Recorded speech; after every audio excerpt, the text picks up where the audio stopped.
నేపాల్ ప్రభుత్వం ఒక నిర్ణయం తీసుకుంది. ఇకపై సోషల్ మీడియా యాప్స్ పై కఠిన నియంత్రణలు అమలు చేయాలని నిర్ణయించింది.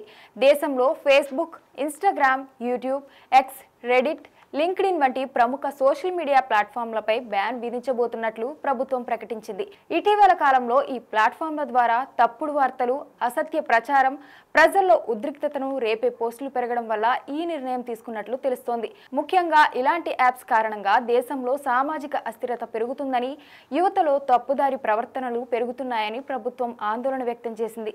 నేపాల్ ప్రభుత్వం తెలిపిన ప్రకారం కొన్ని రాష్ట్రాల నుంచి వచ్చిన రిపోర్ట్ల ఆధారంగా ఈ నిర్ణయం తీసుకున్నారు.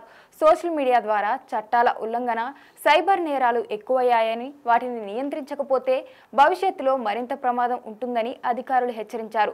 అయితే ఈ నిర్ణయం తీసుకున్న వెంటనే ప్రజల నుండి మిశ్రమ స్పందనలు వస్తున్నాయి. కొందరు ఈ నిర్ణయం స్వాగతిస్తుంటే మరికొందరు మాత్రం ఇది వ్యక్తిగత స్వేచ్ఛకు విఘాతం అని విమర్శిస్తున్నారు. ఇకపై నేపాల్లో ఈ యాప్స్ వాడకం పూర్తిగా ఆగిపోతుందా, లేక ప్రజల డిమాండ్ మేరకు ప్రభుత్వం వెనక్కి తగ్గుతుందా అన్నది చూడాలి.